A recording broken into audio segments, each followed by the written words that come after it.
अस्सलामुअलैकुम, आप देख रहे हैं बड़ी ख़बर और मैं हूं हारून इफ्तिखार कुरैशी। नाज़रीन इकराम, गुज़श्ता रोज़ बुशरा बीबी को 14 साल की सज़ा सुनाई गई। वो रेफरेंस क्या था, नैब ने जो रेफरेंस तैयार किया गया था वो तफसीली आज हम आपको बताएंगे। उसके साथ साथ आपको ये भी बताते चले कि कल जब बुशरा बीबी अडयाला जेल पहुंची उस वक़्त ये कहा गया कि बुशरा बीबी फ़ैसला आने के बाद गिरफ़्तारी देने के लिए अडयाला जेल पहुंची, मगर गुज़श्ता रात सीनियर सहाफ़ी जावेद चौधरी ने अपने एक व्लॉग में ये बताया, ये कहा कि बैरिस्टर गौहर ये इंकशाफ किया कि बैरिस्टर गौहर जो चेयरमैन मुंतखब हुए थे पाकिस्तान तहरीक इंसाफ के, उनकी तरफ से बयान आया है कि बुशरा बीबी गिरफ़्तारी देने के लिए अडयाला जेल नहीं गई थी। वो रूटीन की कार्रवाई जो अदालत की होती है उसमें शिरकत के लिए गई थी, लेकिन तहरीक इंसाफ के जो वकला हैं और तहरीक इंसाफ की जो टीम है उसकी तरफ से ये कहा गया कि बुशरा बीबी गिरफ़्तारी देने के लिए अडयाला जेल पहुँची है। अब चलते हैं, नैब ने जो रेफरेंस दायर किया गया था उसके अंदर क्या चीज़ें लिखी थी वो तफसीली आपको बताते हैं। इसमें लिखा यह गया था कि नैब रावलपिंडी की जानिब से 2 मुल्ज़मान इसमें नामज़द किए गए थे, जिसमें साबिक़ वज़ीर आज़म और बानी चेयरमैन PTI इमरान खान थे। और उसमें लिखा यह गया था कि वज़ारत उज़्मा के दौरान बानी चेयरमैन PTI और बुशरा बीबी को मुख्तलिफ़ सरबराहान मुमलिकत की जानिब से 108 तहाइफ़ मिले। 108 तहाइफ़ में से 58 तहाइफ़ इन दोनों ने अपने पास रखे, यानी कि टोटल 108 तोहफ़े इनको जब ये दौरों पे गए थे बाहर के ममालिक, वहाँ के जो सरबराह थे, प्राइम मिनिस्टर थे या प्रेसिडेंट थे, उनकी तरफ से इनको जो तोहफ़े मिले उनकी तादाद कुल 108 थी, जिनमें से 58 तहाइफ़ जो थे वो इमरान खान और बुशरा बीबी ने अपने पास रखे। रेफरेंस में मज़ीद ये भी लिखा गया था कि गुज़श्ता साल यकम को चेयरमैन नैब की तरफ से तोशाखाना रेफरेंस पर तहकीकात करने का आर्डर दिया गया था, यानी कि जो 108 तहाइफ़ आए थे उनमें से ये कहा गया कि 58 तहाइफ़ बुशरा बीबी और इमरान खान ने अपने पास रखे। तो गुज़श्ता साल जो साल गुज़र चुका है उसमें चेयरमैन नैब जो थे उन्होंने ये अहकामात दिए कि इस पर इन्वेस्टिगेशन की जाए। रेफरेंस में जो मज़ीद लिखा, ये भी लिखा हुआ है कि गुज़श्ता साल 14 जुलाई को तोशाखाना की तहकीकात तफ्तीश में तब्दील हुई। अच्छा, आपको ये भी बताते चले कि तहकीकात एक अलग चीज़ होती है और तफ्तीश जो होती है वो एक अलग चीज़ होती है। तहकीकात एक इनिशियली एक प्रोसेस होता है जिसमें चीज़ों की छानबीन की जाती है, लेकिन जब तफ्तीश में वो आता है तो वो एक CRPC उसको कह सकते हैं कि वो प्रॉपर उसकी छानबीन होती है। उसमें जो लोग नामज़द होते हैं उनको तलब किया जाता है, उनसे सवाल जवाब किए जाते हैं। इसके बाद आगे जो उन्होंने लिखा था कि बतौर वज़ीर आज़म बानी PTI और बुशरा बीबी ने गैर मुल्की सरबराहान से 108 तहाइफ़ हासिल किए। 108 में से बुशरा बीबी ने 14 करोड़ रुपए मालियत के 58 तहाइफ़ अपने पास रखे, यानी कि जो तहाइफ़ उन्होंने अपने पास रखे उसकी जो लागत बताएगी वो 14 करोड़ रुपए बताएगी। आगे ये भी मज़ीद लिखा था कि नैब के मुताबिक बानी PTI ने सऊदी वलियत से मौसूल होने वाला ज्वेलरी सेट इंतहाई कम रकम के एवज़ रखा।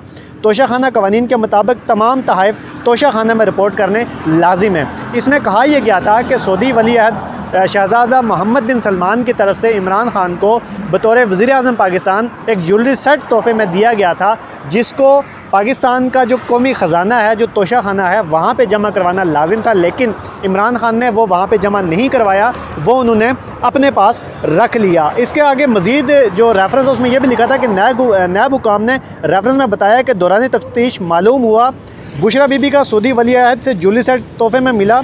ज्वेलरी सेट मिलिट्री सेक्रेटरी के ज़रिए तोशाखाना में रिपोर्ट हुआ, यानी कि मिलिट्री सेक्रेटरी के ज़रिए ये ज़ाहिर किया गया कि वो ज्वेलरी सेट तोशाखाना में जमा करवा दिया है, लेकिन वो तोशाखाना में जमा नहीं हुआ, वो बुशरा बीबी ने अपने पास रखा। मज़ीद ये भी लिखा है कि बुशरा बीबी और बानी PTI ने तोशाखाना कवानीन की खिलाफ वर्जी की है। बुशरा बीबी बानी PTI ने अथॉरिटी का इस्तेमाल करते हुए ज्वेलरी सेट की मनपसंद कीमत लगवाई। मनपसंद कीमत से मुराद ये है कि जो उसकी एक्चुअल जो प्राइस थी उसमें रद्दो बदल करके अपनी मर्ज़ी की कीमत का तयन किया गया, जो एक मामूली सी अमाउंट थी। उसके बाद मज़ीद उसमें यह भी लिखा था कि नैब रेफरेंस के मुताबिक बानी PTI बुशरा बीबी ने ज्वेलरी सेट 90 लाख रुपए रकम की अदायगी के एवज़ वसूल किया। कहा यह गया था कि ये जो 90 लाख रुपए रकम के एवज़ वसूल किया, इसकी जो कीमत थी वो 90 लाख रुपए नहीं थी, 90 लाख रुपए से ज़्यादा थी। मज़ीद इसमें यह भी कहा गया है कि तोशाखाना तहकीकात से मालूम हुआ कि कीमत का अंदाज़ा लगाने वाले कि ये जो 90 लाख रुपए जो कीमत लगाई थी ये एक प्राइवेट एक आम बंदे से लगवाई गई थी। बाद में जब दुबई का एक ज्वेलरी का एक माहिर बंदा था जिससे इस सेट की कीमत लगवाई गई, ये वो केस था जिस पे बुशरा बीबी को और इमरान खान को 14 साल के लिए सज़ा सुनाई गई। साथ ही 10 साल के लिए ये भी अहकामात जारी किए गए कि बुशरा बीबी किसी भी अवामी ओहदे पर नहीं रह सकती। कल जब बुशरा बीबी अडयाला जेल पहुंची उस वक्त ये कहा गया कि बुशरा बीबी अडयाला जेल में गिरफ़्तारी देने के लिए आई हैं, सरेंडर करने के लिए आई हैं, उन तक अदालत का जो हुक्मनामा है वो पहुंच चुका है। लेकिन गुज़श्ता रात जो इंकशाफ किया जावेद चौधरी ने, उन्होंने ये कहा कि बैरिस्टर गौहर ने ये बात एक टॉक शो में कही कि बुशरा बीबी वहाँ पर गिरफ़्तारी देने के लिए नहीं गई थी। जब बुशरा बीबी वहाँ पर पहुँची कुछ देर के बाद हमने देखा कि उनको बनीगाला में मुंतकिल किया गया है और ये अहकामात जारी किए गए हैं कि उनको हाउस अरेस्ट किया जाएगा। दूसरी तरफ देखा जाए तो तहरीक इंसाफ की जो दूसरी ख़वातीन इस वक्त सनम जावेद बड़ी सारे फहरिस्त हैं इस वक्त जो पाबंद सलासल हैं, यास्मीन राशिद हैं और भी बहुत सारी ख़वातीन हैं, वो वैसी की वैसी जब अरेस्ट हुई थी जेल के अंदर थी और आज तक जेल के अंदर हैं। तो बुशरा बीबी को ही क्यों ख़ास प्रोटोकॉल दिया जा रहा है? अगर इनको ख़ास प्रोटोकॉल दिया जा रहा है और इनको हाउस अरेस्ट रखा जा रहा है तो उन ख़वातीन को क्यों हाउस अरेस्ट नहीं किया जा सकता? उनको क्यों जेल के पीछे रखा गया है? अभी तक जो तहरीक इंसाफ के वकला हैं वो इस इंतज़ार में हैं कि केस का तहरीरी फ़ैसला उन्हें मौसूल हो, उसके बाद वो इस सारे प्रोसेस को